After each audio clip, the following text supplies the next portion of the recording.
성결가족 여러분 안녕하세요. 오늘은 대림절 제13일째를 맞이합니다. 오늘도 우리에게 하나님의 평강이 함께 하시기를 간절히 기도합니다. 오늘 우리가 함께 보게 될 말씀은 요한계시록 3장 1절에서 6절까지 나오는 사대교회에 관한 내용이 되겠습니다. 오늘 본문에 나오는 사대교회가 있는 그 지역을 먼저 살펴보실까요? 이 지역은요, 우리가 어제 보았던 두아디라가 있었던 그 지역으로부터 남동쪽으로 약 48km 지점에 위치한 도시였습니다. 이곳은 무엇보다 섬유 산업이 발전한 지역이었고요. 그와 동시에 의류 산업도 굉장히 발전한 곳이었습니다. 그런 사업들이 잘 되다 보니까요, 그 지역에는 돈이 많은 부자들이 상당히 많았다는 것이죠. 그런데 여러분, 사람들이 그렇게 돈이 많으면 경건한 삶을 살게 될까요? 아니면 타락한 삶을 살게 될까요? 모두가 다 그런 것은 아니겠습니다만 일반적으로 돈이 많으면 자기가 하고 싶은 대로 마음대로 살게 되면서 타락하는 경우가 더 많다는 것입니다. 그런데 바로 이 지역도 그랬다는 거예요. 그리고 또 한 가지 이 지역의 특징이 있었는데요. 이 지역은 북쪽으로 투몰루스라는 산맥이 아주 높이 솟아 있어서 이 지역 자체가 완전 천연 요새처럼 되어 있었다는 것입니다. 그래서 외부로부터 오는 적들로 침입을 당해도 그렇게 큰 위기를 맞는 일이 별로 없는 아주 안전한 도시였다는 거죠.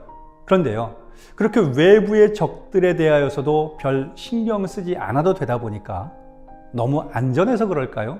도시 전체가 그렇게 특별한 경각심도 없이 그냥 게을러진 분위기가 되고 말았다는 것입니다. 그런데 문제는 지금 이 사대라고 하는 지역의 그러한 특징들, 그러니까 상당한 부로 인해서 타락을 했고 또 너무 안전하다 보니까 게을렀다는 이 특징이요, 당시 이 지역에 있었던 사대교회 안에도 그런 모습이 나타나고 있었다는 것입니다. 교회 성도들도 도덕적으로 타락했고요, 교인들 역시 당시 거룩하지 못한 문화에 물들어갔다는 것이에요. 그리고요, 당시 다른 지역의 교회들은 거짓 선지자들과 이단의 공격들이 참 많았는데요, 참 감사하게도 이 사대교회는 그런 공격들이 없었다는 거지요. 그런데 오히려 그런 공격들이 없다 보니까 당시 사대교회 성도들은 자신들의 신앙생활에 대해서 특별한 위기감이나 또 어떤 어려움을 느끼지 못한 것은 물론이거니와 그다지 열심을 낼 필요도 느끼지 못했다는 것입니다.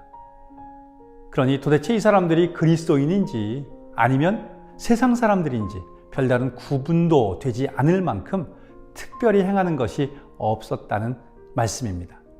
그러니 여러분, 바로 이러한 상황이 계속되다 보니까 그러한 사대교회를 향하여서 주님께서 뭐라고 말씀하십니까? 바로 1절에 나오고 있습니다. 사대교회의 사자에게 편지하라.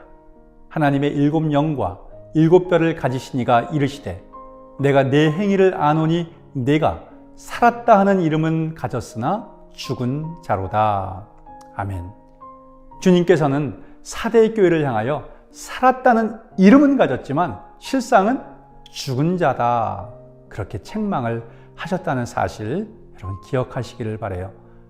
자, 너희들은 살았지만 죽은 자들이다. 주님이 이렇게 말씀하신 것은요, 지금 사대교회 성도들의 상황을 보시면서 그들을 진단하신 거예요. 이것이 그들을 향한 진단이라고 한다면 이제는 그에 대한 처방이 필요하지 않겠습니까? 이렇게 해서 고쳐야 한다, 그렇게 처방을 해주셔야 하는 것인데, 그럼 그때 사대교회를 향하여 주님께서는 뭐라고 처방을 하셨을까? 그 말씀은 2절에 나와 있습니다. 너는 일깨어 그 남은 바 죽게 된 것을 굳건하게 하라. 아멘. 이것이 바로 주님이 내리신 처방이었다는 사실 여러분 믿으시기를 바랍니다. 어떻게 하라고요? 너는 일깨어, 영적으로 깨어나라는 것이에요. 게으르게 잠들어 있지 말고 깨어 일어나라. 그렇게 해서 지금까지 죽어가고 있던 부분들을 다시금 살려내라는 말씀입니다. 지금까지 구원받은 성도라는 이름은 가지고 있었지만 실상은요, 세상과 전혀 다를 바 없이 그렇게 살았다는 것인데요, 바로 그 모습을 회개하며 이제는 살아있는 자들이 되어서 말씀대로 행하라 주님은 명하고 계십니다. 사실 저는 이 말씀을 보면서 여기에 나오는 사대교회의 모습을 제 자신에게 한번 비춰보았습니다. 여러분, 오늘 우리의 모습이 어떠합니까?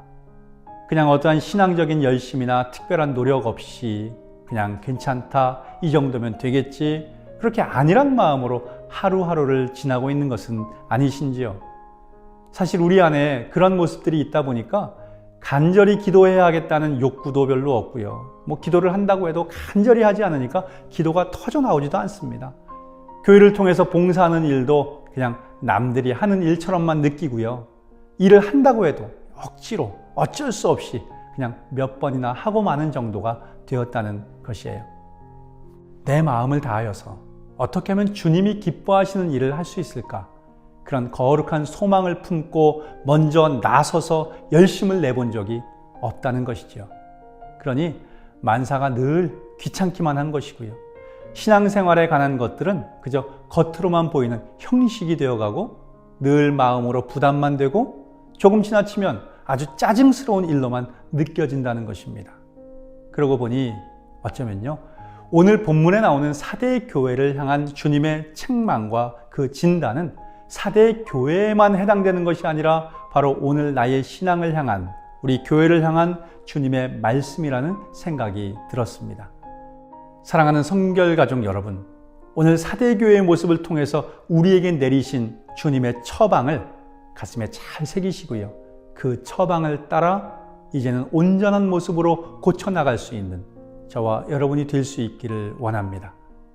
이를 위하여 먼저는 너무 편안하게만 신앙생활했던 나의 안일함, 게으름을 속히 물리치시기를 바랍니다. 어떻게 하면 편하게 신앙생활할 수 있을까? 그러니 요즘에 코로나를 핑계해서 그냥 영상으로만 예배드리고요. 어떻게 하든지 봉사하며 섬기는 자리에서는 빠지려고 요령을 피워왔는데요. 우리에게 있었던 그런 모습들 이제는 싹 지워버리시고요. 다시금 깨어서 열심을 낼 수 있는 저와 여러분 될 수 있기를 주님의 이름으로 간절히 부탁을 드립니다. 그렇게 해야 다시금 영적인 생명력을 되찾을 수 있는 것이고요. 그리할 때에 비로소 주님께서 인정하시는 살아있는 그리스도인, 주님께서 칭찬하실 만한 믿음의 성도들로 다시 살게 될 줄로 믿습니다. 오늘도 사대교회를 통하여 주시는 이 말씀 잘 들으시고요. 이 말씀이 명하시는 대로 속히 돌이키며 순종할 수 있는 저와 여러분 될 수 있기를 주님의 이름으로 간절히 축원합니다. 함께 기도하겠습니다. 내 안에 게을러졌던 모습이 있다고 하면 속히 돌이켜 이제는 열심히 주를 섬기며 부지런히 말씀에 순종하는 삶을 살게 하여 주시옵소서. 그렇게 기도하시고요. 한 가지 더, 코로나19로 인해서 참 어려운 시간들을 보내고 있는데 이러한 어려운 때가 오히려 전화위복이 되어서 우리의 믿음을 더욱더 바로 세우는 기회가 되게 해달라고 우리 다 같이 합심해서 기도하겠습니다. 기도하겠습니다.